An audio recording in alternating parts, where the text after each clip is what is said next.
Hood family. You want to go to Philly. You want to go to Chi-Town. You want to go wherever you go. My hands is out here. You want to go to Dubai? There's 30 TS motherfuckers waiting for me at the airport with fucking drop-top Bentleys. I'm not hallucinating. I'm not lying to you. We deep. We had Ira the Bell Bonds there. They told me, my daughter said, I'm looking at your list. Why is the Bell Bonds there? Because we might motherfucking need them one day. He bailed out Bernie Madoff. He's not proud about it, but that's a $10 million deal. Everything we do elite. Elite on another level. Don Florio was in the building. Attorney at law, wins murder cases all day. You want the #1 barber, Rich? Anybody #1. Gayle King slid in. You know, Oprah's girl.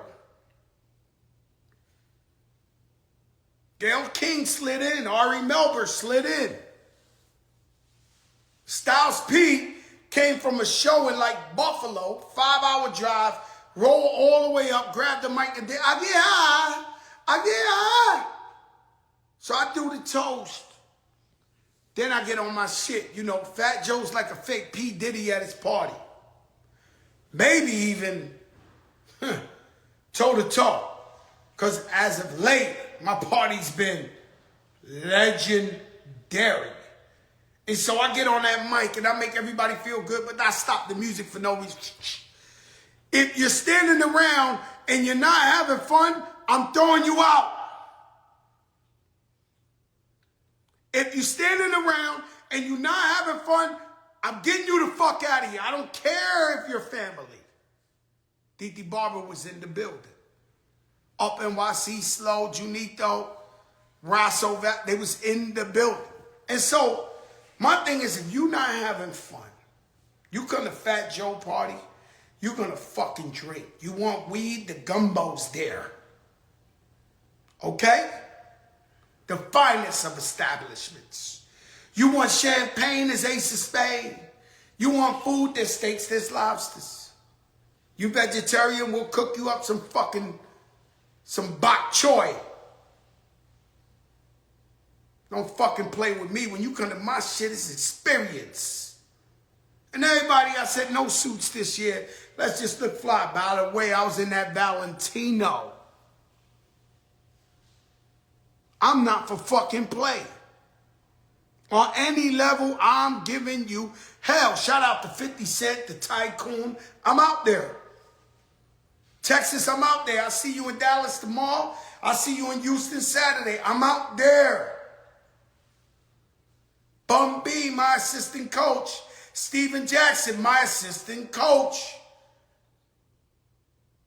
Oh yeah, we got family in Houston too. Big family. Shout out to homie Marco, Coco Dominguez. That's my family. We big out there. I used to go to Houston just to eat this Mexican food, Mama Memphis. You don't know about no motherfucking Mama Memphis. Oh, you got me on my shit today. Today, this ain't no regular shit today. I'm letting you know the album come out. God did.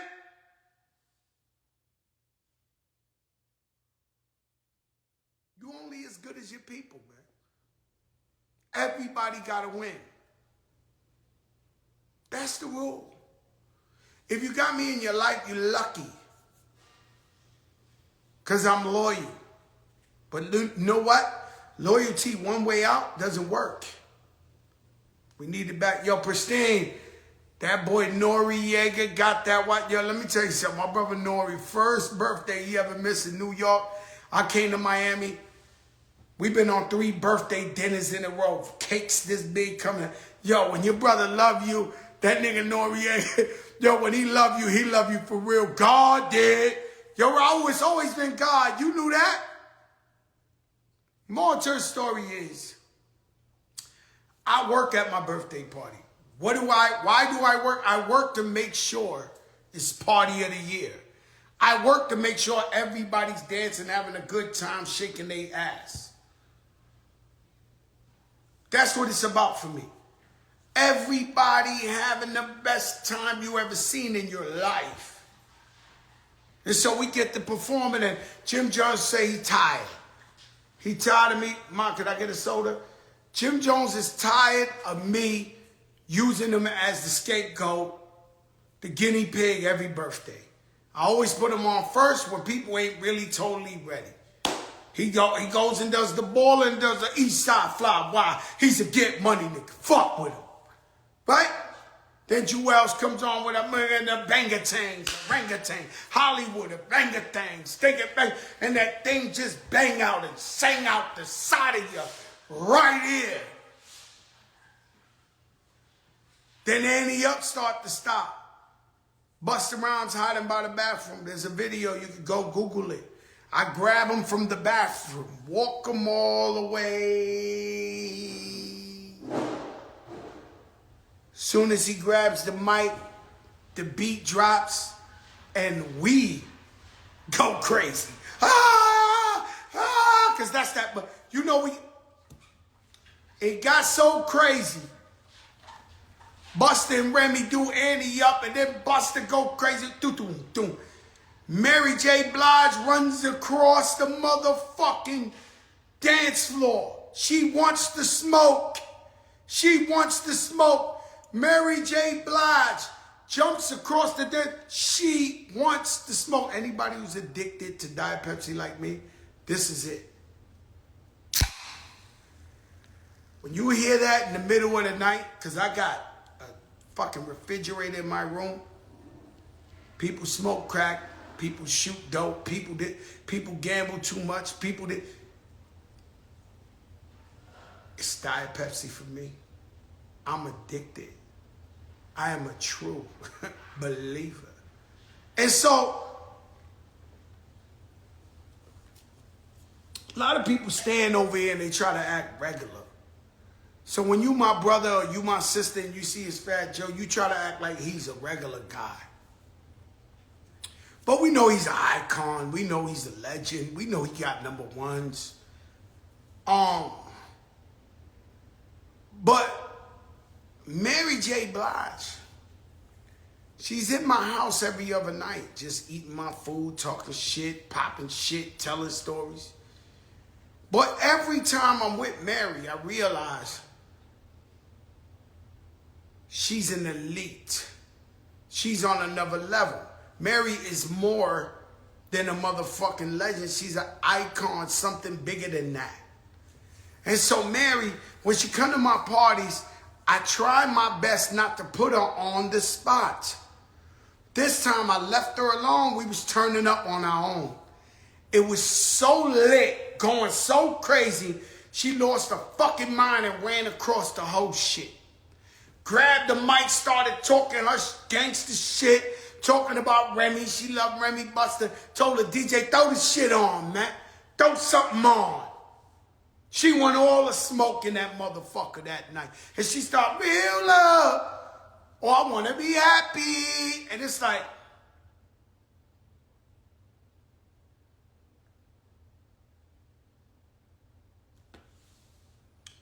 mind you, Ashanti is in the building. She didn't come to fuck around. The dress was the dress. You know how she do. She up in there. Everybody knows she my sister, so they trying to respect as much as they can. But she looking like Ashanti.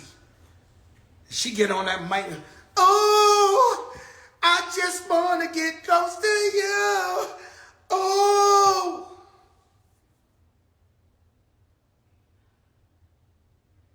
Around this time, prior to this, the party was beyond sexy. Silk suits, silk this, silk that. Nothing but rich guys, rich girls, presidents of this and that, BET, suck my girl Tasha. Pepsi Stronger Together, Lisa in the building. Around this time, Pistol Pete leaks in the thugs. Pistol Pete TS starts letting them know they can sneak in through what door. Around this time, I'm drunk to death. the mask, the dude rags start coming in with the fucking shit. You know this. They say it's COVID, but you know what this shit is. The ugly guys are in the building. And I'm like, God damn, Pistol, shit, man. They in. They in. They all in. Oh,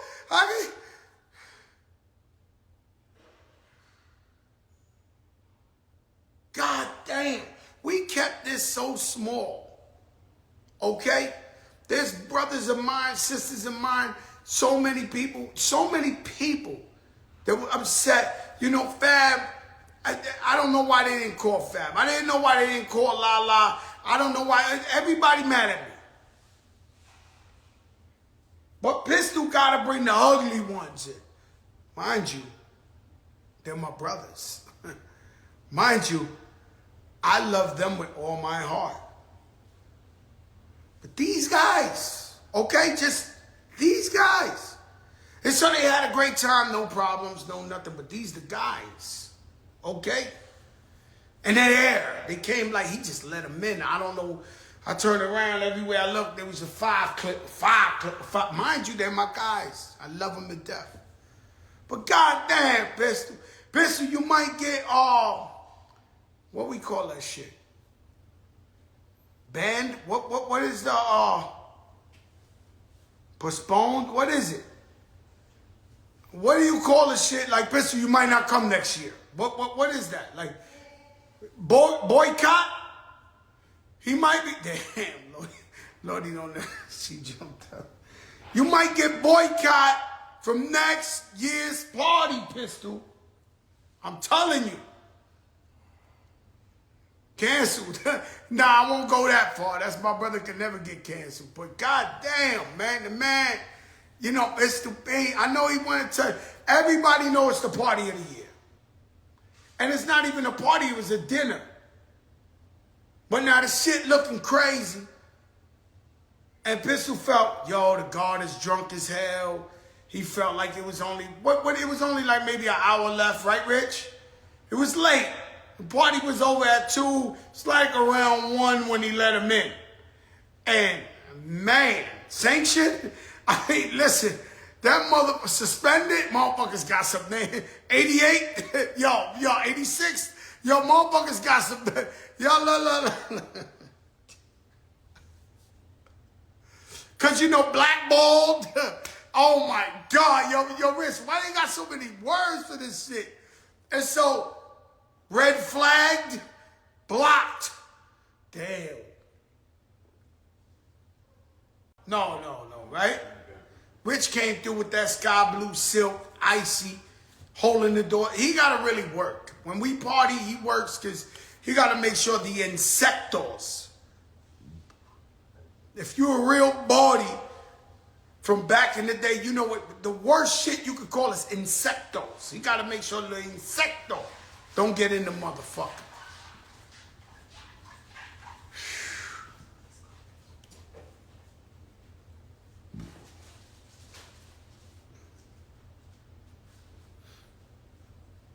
I got a good one, man. I got a good one, right? Listen, got big news coming real soon. I know you heard about the one-man show that Dave Chappelle is doing the introduction. He's bringing me out. He'll be there. Bishop Whitehead, pray for us, baby. I see you out there. That's the world-famous Bishop, huh? See, I don't jam people up, Bishop. You came on here, it was all love. You went on D.L. Hughley, he shot, you know, they try to come, it's called coming up. Let me tell you something, Bishop, right? I don't know who it was. One day I was watching an interview. There was a young rapper, right? And they was interviewing him. I don't know who he is. I wish I did because I own money for this game. So he's doing the interview and he said, yo, man, I'm up here. My new album is incredible. And so they say, yo, we'll talk about your album a little later. What about such and such rapper. You heard what he did, this and this and that? And he said, listen, man, I don't really know that brother. He said, so I'm not going to speak on the situation. I really came up here to talk about my music. So he tried to get back into his music, and they came and asked him about another rapper. Yo, you heard this guy shot at this guy, this and he said, listen, guys, I came over here to discuss my new project. Clark Kent, my brother, I love you. I love you too much. But he says, I came up here to discuss my album. You keep asking me about other rappers I don't even know. If I say something about them, it's going to start hip-hop beef, and it's going to get out of hand, and that's not what I'm about. If you don't want to discuss my album, then I could just walk out. And they said, fine, you can walk out. But the crazy shit is the young brother taught me that every time I went on interviews, they would be like, what's up, legend? What's up? I got beef with whoever I got beef with now because of these motherfuckers. And so we tired of being used as pawns. So Bishop Whitehead, you came on here, you said your piece. Some people believed you, some people don't. Who cares?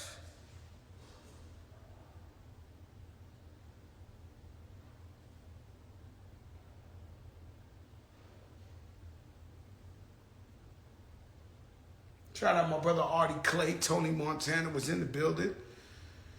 And so I was thinking the other day, really recently, about the old dirty bastard, right? Rest in peace, ODB. And so ODB was so special, Abe's son. And so one day, you know, I don't know if you know, I come up with Wu-Tang Clan. Really, my best friend out of Wu-Tang has always been Raekwon. But I come up with the Wu-Tang Clan. You know, when FloJo was out, that's when they came out, and we would be doing all these shows together. And so I love Wu-Tang on another level because they would go and get $500. I get $500. At least I left with $500. I'd be like, yo, how the fuck is these 13 guys eating off of $500? And so, but they were my brothers forever. So one day I'm driving by. I got my wife with me. Lil Mo, what's up, Lil Mo, living legend? Damn, Lil Mo, what's good? Fucking legend in this motherfucker. Shout out to Havoc. I see Havoc on here too. And so, old dirty bastard, he was special, man. If you knew him, you love him. He was the best. So one day I'm driving by, I think I went to Mr. Chow. I drove by the Cheetah Club. And there was about 15 security. I don't know if you guys understand. Salam alaikum, Lil Mo. Salam alaikum. Alhamdulillah. And so, I don't know if you know, but these bouncers in these clubs in New York City was so fucking big. They were 6 to 7 feet cock fucking diesel. And if they wasn't diesel, they was big fat motherfuckers. Big. And so it's like 15 of them, and they're around there like arguing with ODB. Now I watched the whole industry. I don't want to say no names. But the whole industry was out there. Cheetah Club was the shit at the time. And so everybody's out. You can imagine, I'm going to give you one name. Raul, take care of that business. I'll give you one name. Pharrell was out there. If Pharrell was standing out there trying to get in, you can imagine who's trying to get in this club, right? And so everybody's out there, but they leaving ODB. And you know, Wu-Tang had a reputation for stomping out all the bouncers in every club. They had that. I remember there was a time they would not let Wu-Tang in the club because they used to fight the bouncers. And so, of course, I pull over. At the time, I got that green 500. The first one on the street. By the way, the Range Rover's at the crib. That was the first one on the street. The long bass, long bass. Some people got the short one. Long bass. First edition, okay? That shit been there for like a month. And so, the green bands, I pull over. Right, yo, she's like, what the fuck you doing? Why you jumping out? This ain't your business. I said, yo, that's the ODB, man. And so I go out there, and I'm alone, but I go out there and I speak to the bouncers, and they, yo, this motherfucker bugging. I'm telling you, we gonna pound him out. We gonna beat him up, this and this and that. So for some reason, ODB not trying to hear nobody, but he listened to the God. Anthony Ramos, what's up, my brother? And so I pulled the old dirty bastard to the side. I said, yo, ODB, what's up, man? He said, yo, Joe, fuck these niggas, this, that. And I get it popping with all of them. I said, yo, ODB. I said, ODB, it's 15 guys. I said, you see these guys out here? I point at the whole industry. They want to see you get beat up. That's why none of them is over here telling you some shit. Come on, ODB. Like, we ain't got nothing for these guys. It's 15 guys. I'm here with you. I'm your brother. I'm trying to talk him out of it. I felt like he was listening to me for a little bit. Then he goes back. Boom. Starts arguing with them. And so, at this point,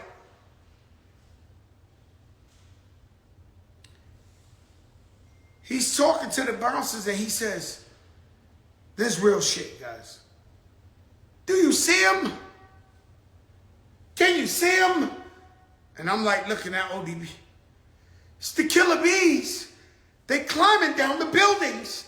The killer bees are coming. I'm like, oh my God. Like, yo, I'm standing there. Yo, bro, the man was saying the killer. Like, you seen that video? I think it was Triumph, where the killer bees are crawling down the building. He started acting like they was coming. I was like, yo, ODB, they're not coming. They're not in the building, ODB. The killer bees are not coming. They're not in the building. Please. So I walked them a little down the block. Then I had to get in the car and go about my way. And so I was thinking about ODB. This man escaped from jail because Wu-Tang was having an anniversary concert in, what's that shit in Manhattan? Not Radio City. What's the Hammerstein Ballroom? The man escaped from jail. He had a couple of months left from jail, so he was minimum security. The man escaped and started performing on fucking stage with the feds waiting for him. He performed, got it open, then they gave him more time. And ODB surely missed the man. Yo, listen, man. Rest in peace, Pond, ODB, man. All the legends, DMX. I remember the night, you know, I was watching Point Guards. I don't know if y'all seen that. Yo, Spaghetti was good. You and the wife was up in there. And so I was watching the documentary Point Guards. I advise everybody to watch Point Guards. An amazing film. And it's all about, I love Rondo. He's one of my favorite ever because he dances, choreography. The point guards come through, they dance. Now, Kenny Anderson, it's too many. And so I think about Steph Marbury. If you know Marbury, he was really strong, but he did do more of a finger roll, three-pointer to the basket. He wasn't really so much the dunker, although he could. Now, I remember the day Pun died. I spoke to Steph. He sends his condolences, and he said, listen, I want you to watch the game tonight. And I said, all right. I watched the game. So at the time, he was playing for the New Jersey Nets. And at some point of the game, he had a breakaway. And he had a fast break. And he went up there and did a 360 windmill dunk. Boom! Landed on his feet and pointed up to the sky. And so that was his tribute to Pun, his tribute to us. And that was so special. And so everybody need to go out there and go see that the point guard, Kenny Smith. Anybody who ever played point guard position in New York City. And there's just way too much it's way too much to, somebody asked me, who asked me? Somebody asked me, is it better to be a has-been or never was? What you think, Rich? That's an easy one. I don't know what you're thinking about. Never was. Has been or never was? Never was. You rather be a never was? Yeah, because then you can't be a has-been. If I never was. If you never was, you wasn't. Fuck that. I'd rather be a has-been. Nah, has-been, you did something wrong. No, has-been means you had a lick, you live your life, maybe you're a one-hit wonder, you live your dream, and then you lost it all. But you still did it. There's so many people in this world that never did what they wanted to do or accomplish a goal they dreamed. Fuck that. I'd rather be a has-been than a never was. A never was. He never got it popping. He never hit the girl he wanted. Not hit. Right? He never got no money ever. A never was is a never was. I'd rather be a has-been, bro. How about rather be never? Neither. You rather pick the fifth, huh? I don't want either. You rather play the fifth? Oh shit! I'd rather be a has-been, man. How about that? In New Jersey, they got a sister, school teacher. They trying to fire her because she too sexy. She too beautiful. She's too curvish.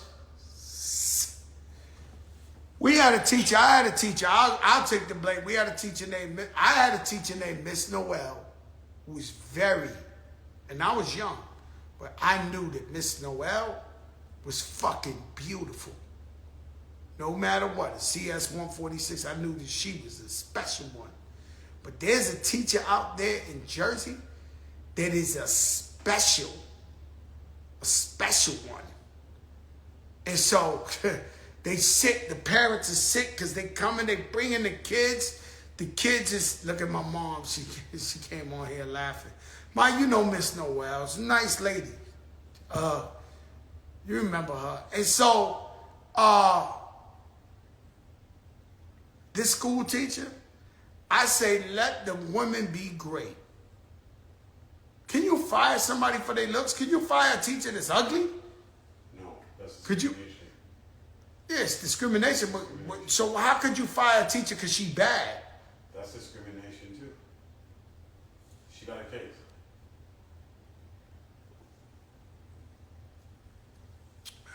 I know Lorena's listening, but the yalla got the yalla. I'm telling you right now, the yalla got the yalla.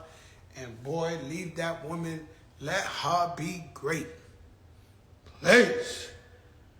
And so, we made a move. We didn't make a move, but the Lakers got Pat Beverly. And so they got another player. And so they saying they making moves, so maybe Donovan Mitchell comes to the Knicks. If you watch Instagram on my birthday, me and Donovan Mitchell was together the day before. We hung out. We went to the Rucker. I'm showing them New York City. No guarantees. No guarantees. I'm just saying, he never said nothing. But they're saying he's one step closer to being in the Knicks. That's what the people is saying. And so, I'll tell you a story, man, because I'm talking about Nori. Nori thinks he's impressed. Shout out to my brother. Listen, guys. God did. Yo, get Khaled on the ones and twos. I'm going to need him in like 5 minutes to talk about his album. Okay? Get him up. Right? And so, when your brothers and sisters win, get happy and applaud them. My brother Nori pulls up in the Maybach truck with a driver with a fucking pristine watch, icy, teeth shining, treating all the dinner, all the lobster, all the wine, all the... And so I'm so happy for my brother. Because when your brothers win, that only makes the team stronger. You know that Drink Champs, I was the fucking guinea pig. I was the first guest on that motherfucker. And so I'm so proud of my brother and what he's done and what he's doing. And he's just talking to me. He's bragging and he's talking that shit. And so some of y'all might take it like, yo, he's trying to show off. Well, no, I love it. And everything he telling me, I love it. And if he talk about more money, I love it. I love it. And Khaled, his album, let me tell you about this album.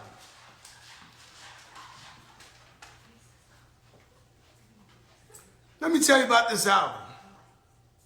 Starts off with Drake, phenomenal. Goes into Ross, Wayne, and Jay. Jay's verse is 2 minutes and 20 seconds long. Hove did. The next song, produced by Dr. Dre, is Kanye West and Eminem. Detroit, stand the fuck up.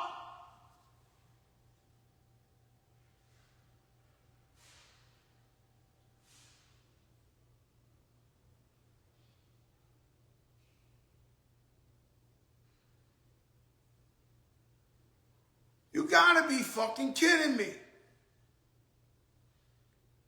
Eminem? Kanye West? Dr. Dre?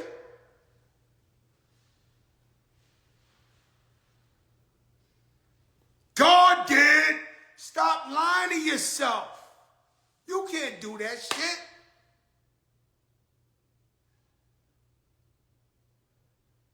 There's a kid. I know I'm skipping around, but there's a kid. DJ Scratch, what's up, my brother? Clark Kent is on this motherfucker too. Havoc is on this bitch. Little Mo is on here. It's nothing but greatness on this motherfucker whenever I turn this shit on. It's the big show. Power to the patience.